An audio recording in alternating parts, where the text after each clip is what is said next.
I was watching this interview between Jillian Michaels and Matt Walsh, and towards the end, a question came up about what it means to be authentic, to be yourself, to be true to yourself, and act out on your sexual desires. And Matt Walsh's answer, well, was going in a good direction, but it kind of just got stunted and stopped. And the question Jillian Michaels asks is the same question that I, as a philosophy professor, get whenever sexual morality comes up. So check it out. Check what she asks and how she develops this question. Um, but if you are a believer, why would God create something that's wrong? Historically speaking, even if you look at the animal kingdom, there have been gay animals, and they take care of orphaned animals. Like maybe that's why people are gay. I don't know. I didn't. I adopted a child because I felt something in me telling me this is what I needed to do. Calling, I don't know. Maybe. I mean, the only thing I would say to that uh, what I would say in my faith is that just because we find in ourselves a desire to do something, that doesn't mean that God wants us to do it. I mean, there are many examples, and we could list examples of things that people want to do that they shouldn't do.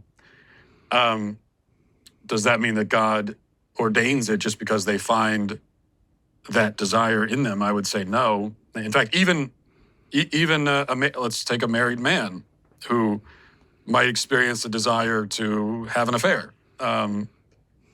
He didn't choose to want that, but he wants it. And did that come from God? I would say that it didn't. And in fact, what God wants in that case is for you to reject that desire that you have and put it on, and But that's like stay saying true to you your want a black duties. person to reject being black. Gay people, a lot of us are just born this way. And to be honest with you, I grew up very homophobic, and I would have taken any other path, Matt. Trust me, for how unpopular that may sound. This is also a different conversation from Gay families. I know. from marriage. Maybe I should. Yes, it is because I've interpreted it as a segue into like God would want you to reject it, and I would tell you that I think people would be so miserable who are inherent genetically, whatever it may be. I think there's a genetic component for sure because it's not really something you can. At least for me and everybody I know, it's not a choice. It's, and also I think there's more harm done by rejecting who you are than being who you are. Now, as a philosopher, I noticed two things here. The first one is that she's trying to articulate the problem of evil. She's saying if God is all good and all powerful, then what he made is good. And he made me with these desires, so these desires are good.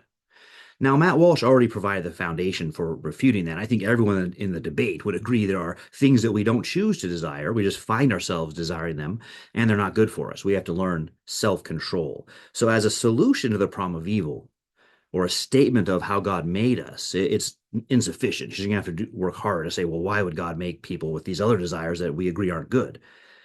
But I always find in my discussions that that's not really the issue. It's called the Mote and Bailey fallacy in philosophy. You start here, but you're really defending this other position, which is kind of what she gets to at the end. And that's the second thing I noticed, which is there's nothing wrong with it. And that's the position that she had from the beginning. So she didn't need to appeal to God. She's already made up her mind there's nothing wrong with this kind of sexual behavior. The appealing to God was just probably to address theists and see if they're able to respond to that or not. But when she says there's nothing wrong with it, it's good for me to do this, you get a look into her moral philosophy. Her moral philosophy is that satisfying desires is good. And she says that towards the end, it would be bad for people to have to repress themselves. This is Freudian psychology. Somewhere along the line, she bought into Freudian psychology. It's bad for you to repress your sexual desires. It's good for you to just express them. And so what Matt Walsh needs to do next is push back on that point, that isn't the case at all. There's satisfying desires isn't what's good for us, and it does actually harm us.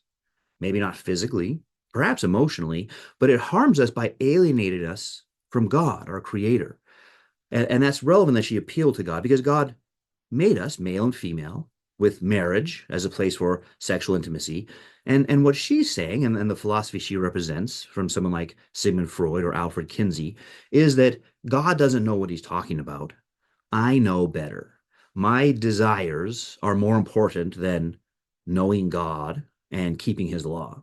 I'd rather do this. So you have really, on the one hand, the satisfaction of desires pitted against knowing God, your creator. And that also gives her the hint at the problem of evil solution. The hint has to do with how God provides redemption for sinners. Let me know what else you noticed here. I'd like to hear your thoughts about her argument.